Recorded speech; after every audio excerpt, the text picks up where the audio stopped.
Hello, and welcome to a slightly different episode of Game Develop Repeat, the podcast where we talk about a game that I enjoy, what makes it special, and what we, as game developers, can learn from it. I'm your host, Chris, a music educator turned indie game developer, and today's episode is a tiny bit different. Today's episode, we will be using Dungeons and Dragons as a metaphor for the process of learning to develop games. I want to be very clear about what I mean in the title when it says how to succeed at game development. I do not mean financially. I cannot tell you how to make hundreds of $1,000s working from home. I can't do that. Frankly, I think that people who tell you they can teach you that are just trying to sell you a course so that they can make hundreds of thousands of dollars working at home by selling you courses. That's my opinion, and I'll leave that at that for the moment so that I don't dig too deep in that whole thing. What I do mean by how to succeed at game development is how to learn about what you want, how to learn new skills, how to enjoy the process of developing games, and how to get the most out of it, even if what you get out of it is discovering that you would like to do something else. I want this to be a process of discovery. I want this to be an enjoyable process of discovery. And my goal is to help guide you in that direction and hopefully help you see the successes that you can have that are not financial successes. If financial success comes as a result of your game development, great. That's amazing. Especially if you love developing games, then good for you. Way to go. Hell yeah. By the way, if you do really enjoy this podcast, please leave it a rating or review on whatever app you are listening on to help with discoverability and help other people find this stuff. And you can also join the Discord if you just want to chat about whatever. We're a pretty small community, so feel free to pop in and say hello. Let's get into the episode.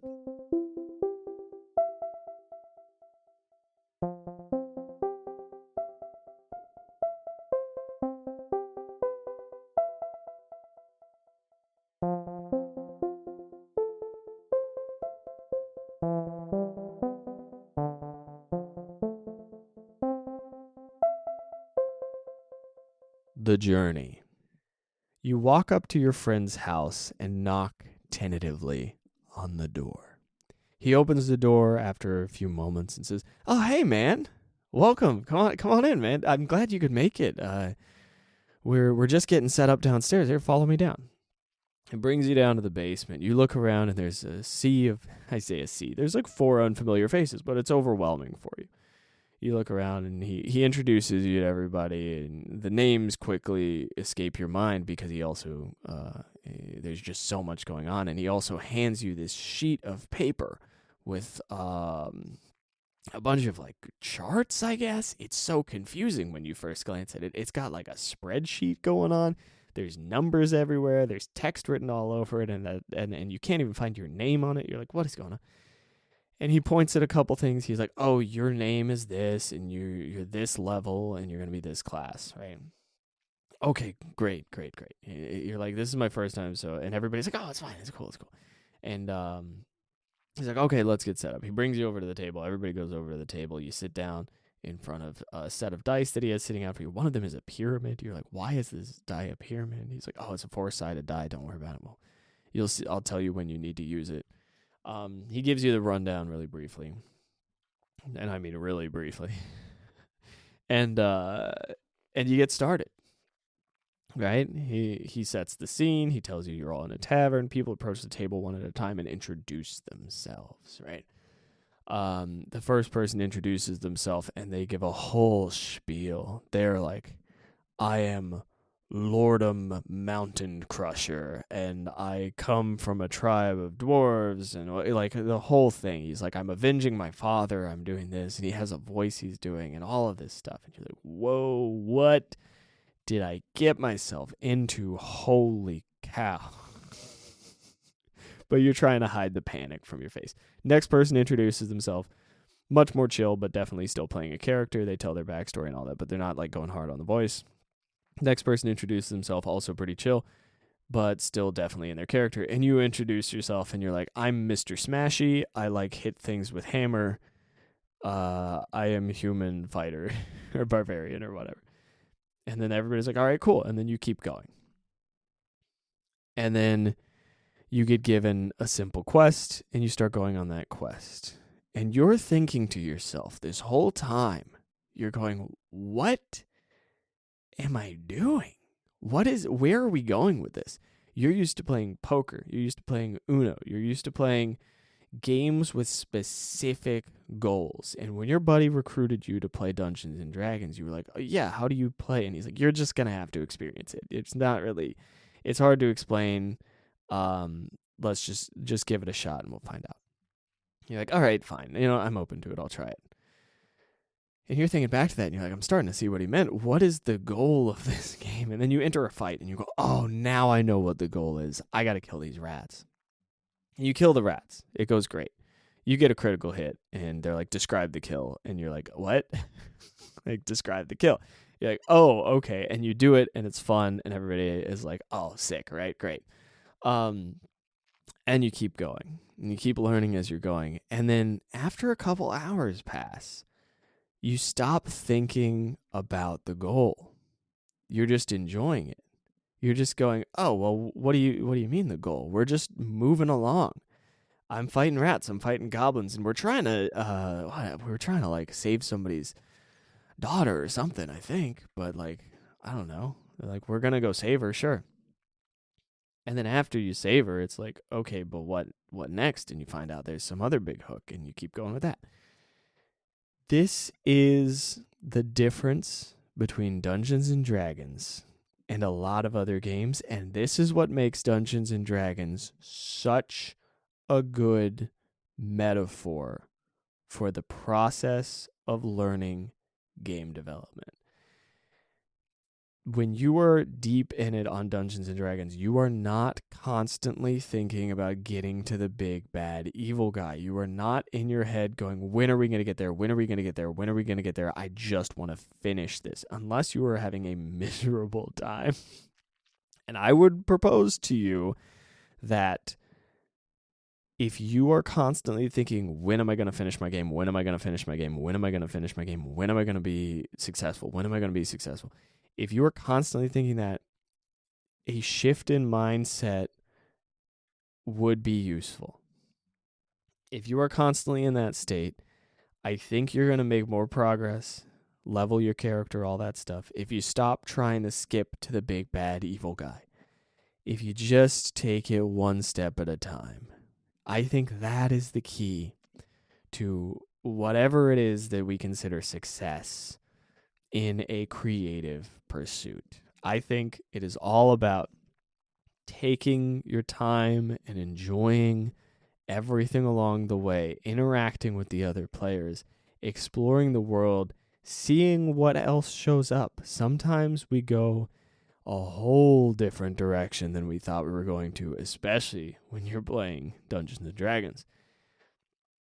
And then I think it's important to keep in mind that everything is constantly changing. So let me I'll do that in a second. But let me just make a different point here.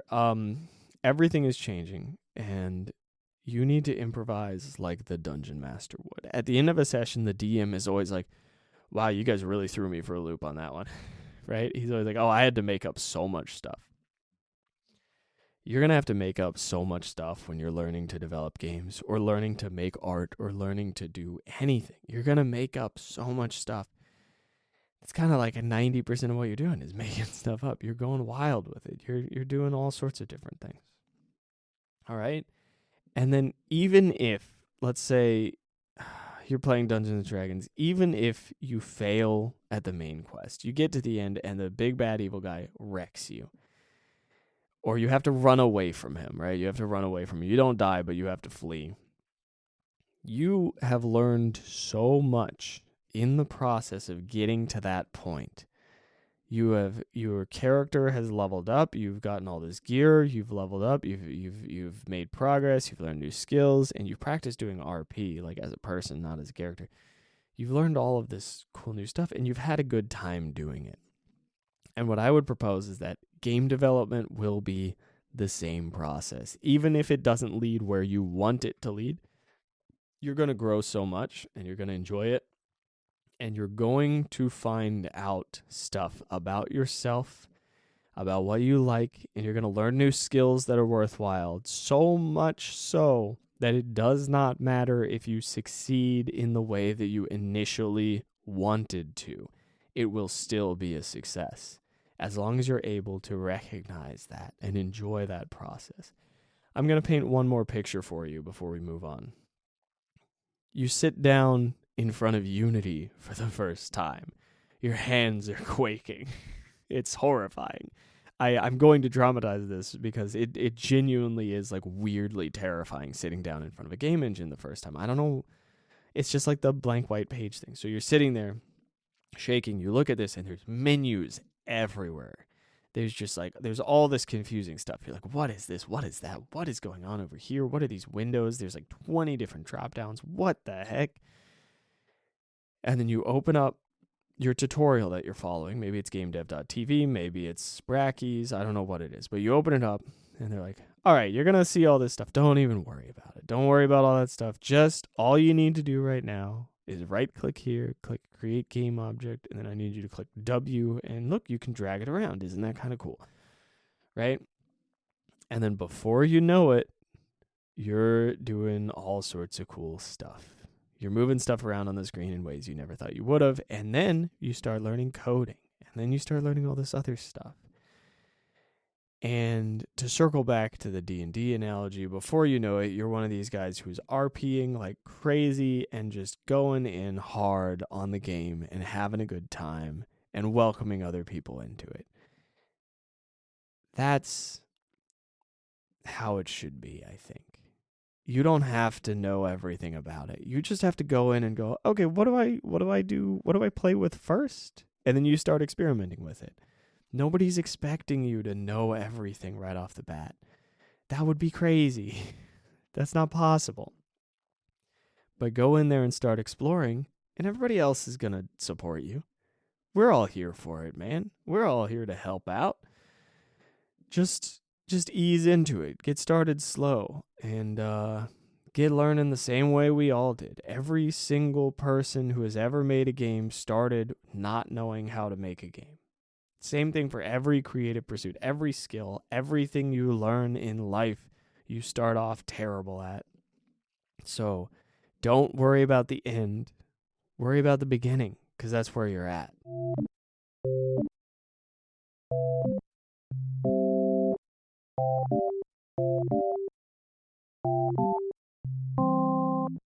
Risk and reward. Oftentimes, when we start learning a new skill, we look at it and we go, what are the rewards? What is the payoff? What do I get out of this? Why am I going to put in all of this time and effort to learn to develop games if it's not going to make me a millionaire? I really want to be a millionaire. Where are my millions of dollars for making a 2D platformer?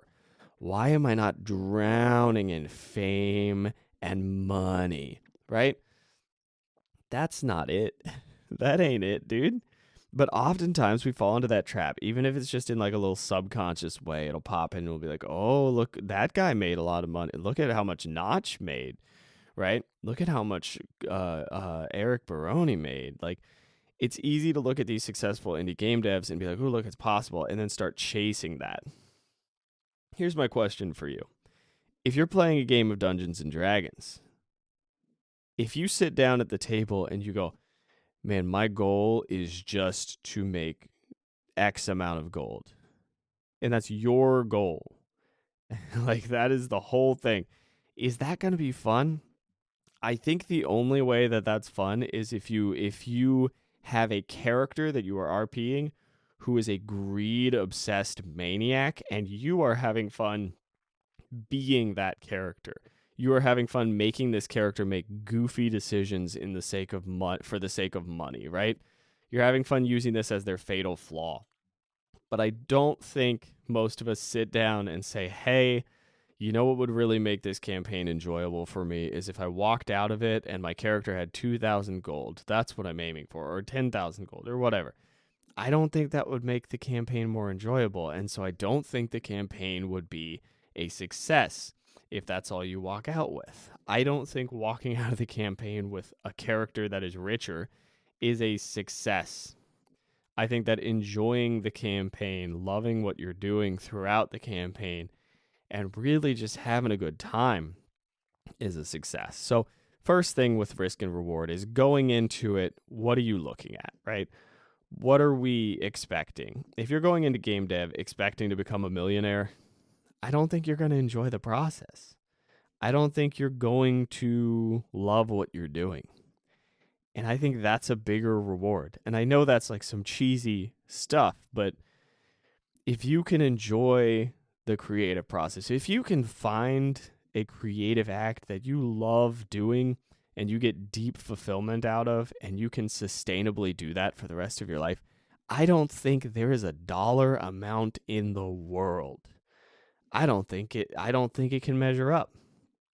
I think, and I recognize that this is so hard to convey without it sounding cheesy, but like, I really do think that the process of creating stuff consistently across a whole lifespan and loving your craft and loving what you're doing is the most profoundly, deeply rewarding thing a person can possibly experience. And it may be the case. I need you to hear this. I need you to really, really accept this part of this section of the podcast. It may be the case that game development does not offer you that intrinsic reward, but it may also be the case that you need to go through this process of trying it out and exploring so that it can lead you to something else that does give you that feeling, that does give you that process, that does give you that reward. Maybe you start doing game development and then you end up becoming an amazing pixel artist. Maybe you become a phenomenal sound designer or a story writer. Follow those pursuits. Try them out. Don't just get locked in. Don't say, I have to get the 2,000 gold pieces. Finishing a game can be the 2,000 gold pieces. I have to finish this game? No, you don't. You don't have to finish the game. You do have to learn about yourself, though. You do have to find out what makes you tick and what you enjoy and why you're on this creative journey. I hate using the word journey. It makes me feel like I'm on an episode of The Bachelor. It's no good. Okay, let's narrow it down now. Let's look at this on a different scale really quickly. On the small scale, when you were playing a game of Dungeons and Dragons, do you enjoy playing a game where you are overthinking every decision in battle for 30 minutes straight? Or do you like taking some wild risks? Maybe this is just me, but I like playing the fighter or the barbarian, where I can charge in. I like playing a dumb character who loves to charge in. Why? Because in my real life, I tend to overthink things and take forever to make a decision. I have been working on that, and it has been very rewarding to start taking a little bit more like aggressive risks. Not I don't know how to phrase it, but to be willing to take more risks that are like not even very high risk. But in D&D, I like to play the barbarian because sometimes my party will just be talking and talking and talking, like out of character. It'll be like 20 minutes of, okay, how do we want to approach this fight? How do we want to do this prep, whatever. And if it reaches a point where I go, okay, nobody is actually enjoying themselves, I look around the table, everybody looks miserable, we won't stop talking about it, then I can charge in and get that stuff started. And you know what happens every time? We're fine. We're always fine. And if we're not, it creates some of the most exciting, intense gameplay we've ever had. What I'm proposing to you in terms of game development is take some risks. Take worthwhile risks. Don't debate forever. Don't charge into the big bad evil guy's lair at level 1. But don't just sit there arguing for 30 minutes about how we're going to fight these 4 rats. Just fight the rats. In the same way, don't sit there arguing with yourself for 10 hours across 5 days about what game engine you're going to use. Just start making something. Just hop in and make it. And you're going to love it. And if you don't love it, you're going to pivot to a different engine. And then you're going to love it. You can get there.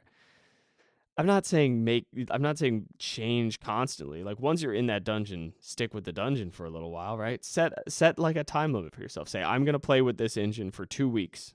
And if I don't like it at the end of those 2 weeks, I'm going to play with another engine. And I'll make a list, I'll make a ranking and pick which one I like cuz they're all going to have flaws, right? But, we don't need to sit here debating forever. So we've had 2 points with risks and rewards. This is a big section, but super kind of halfway recap here. Take worthwhile risks without constantly debating your decisions. And then the big point from the beginning was to set your expectation for reward as the process itself rather than some big monetary reward or fame reward or whatever. So don't focus on the reward from the beginning, and then take worthwhile risks. Now, the next 2. Accept the rewards that are given and be grateful for those rewards. I know that's a hard thing to do, but the rewards that you do get are rewards. If you walk in and there's a thing in the back of your mind that is expecting, oh, we're going to finish this quest and we're all going to get incredible, crazy magic items and a bunch of gold. And then instead you just get you get some gold and some magic items that are different than you expected, but they're really cool. Accept those and use them. You don't have to be over the moon about it, but look at those rewards and say, how can I use these rewards? How can I use this to further my journey, right? And what can I do with this? What can I make of these rewards? And then this is the last point in this section. Create your own luck. This is the one part of this that I'm going to say is a little bit of aiming for rewards. I think that it's really important when you're playing Dungeons and Dragons to do cool RP, to do things that are just hype, to do things that are just man, I can't believe that person just did that wild stuff. And that's really exciting. And I loved it. And why are we playing bongos in the city square right now and earning tips, right? What? And then somehow it leads to some crazy, weird new quest. And the DM is playing off of you and you're playing off of them. What I'm saying here is create your own luck by doing cool stuff. Do interesting things. Do something exciting with your game development journey. Oh, there's that word again. Do something exciting with it. Do something cool. It's going to lead to cooler stuff. It's going to lead to more interesting quests. And those are cooler rewards. And you know what?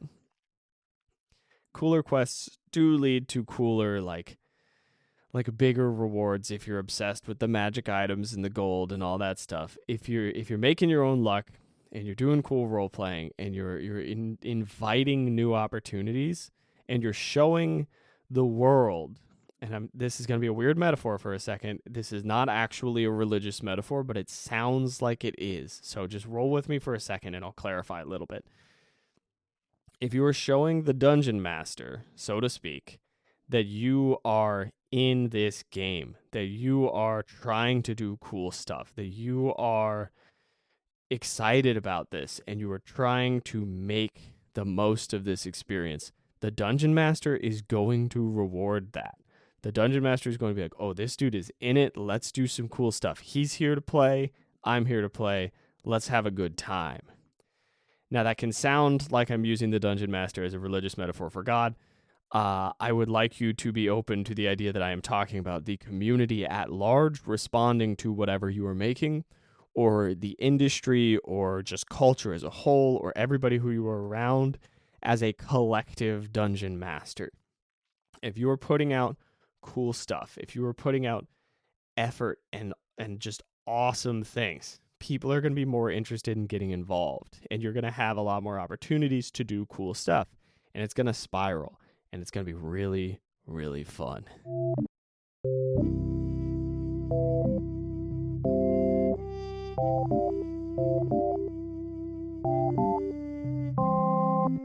The next campaign. This is the part that I get very hyped about. The short version of this is, it is never over until you want it to be over. Your D&D campaign is not finished when you finish the campaign. Even if the whole party falls apart, you can take that character and you can carry it over to something else. You can take that character and have them be a little bonus character in another campaign if you're a DM. There's so much you can do with it. But, and this is a big but, if you don't like your character, you can re-roll. You can start a new character. You can do something different if you don't like how this character plays. Maybe you were making some genre of game that you don't enjoy making. Make a different genre.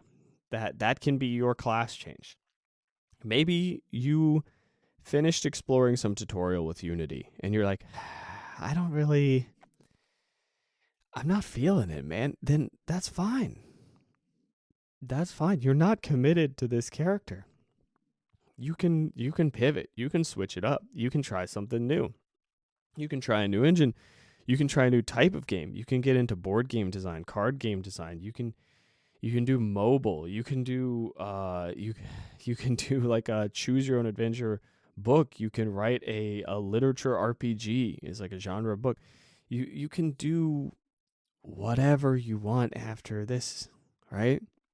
You can, maybe you don't want to do game development, but you're really happy with all the programming skills that you learned along the way.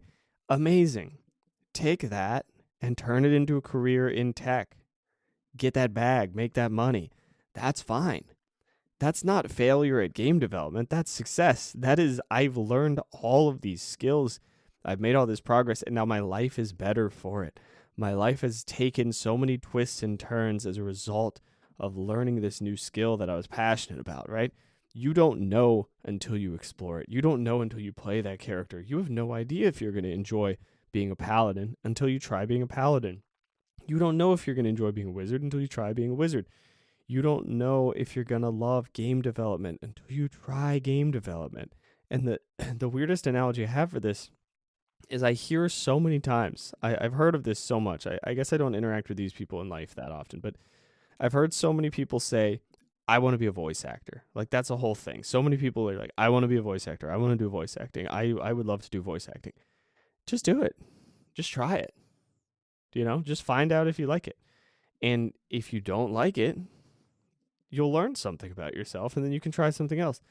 But just the thing that you want to do, maybe it's not game development, maybe it's art, maybe it's sculpture, maybe it's whatever it is. Try it. Try it.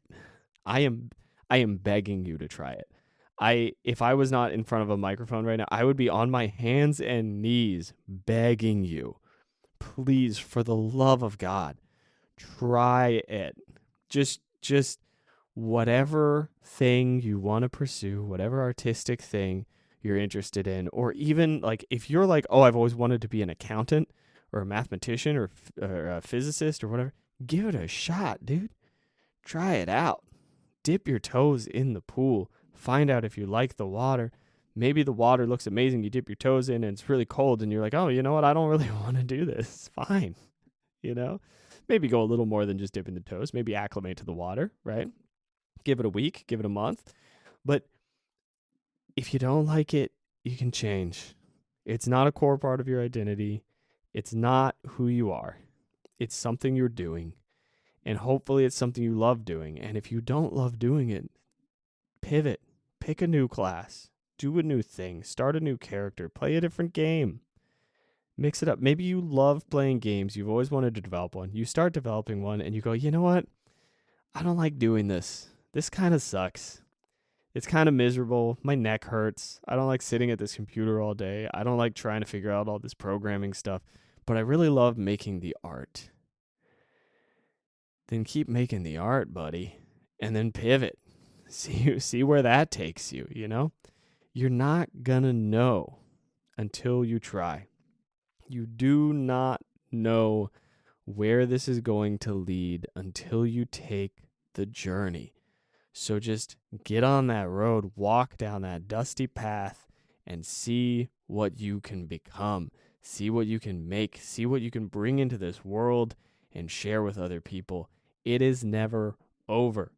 If you fail, if you absolutely bomb your campaign, if the party gets wiped, the big bad evil guy kills all of you, whatever, it's not over. That's the beauty.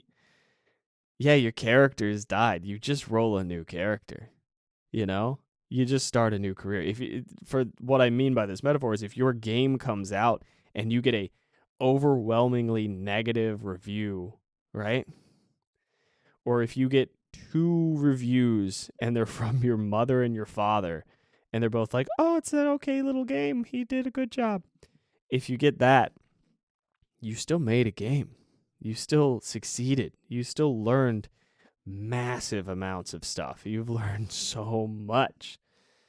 And there's no way that that's a loss, right? That's a victory.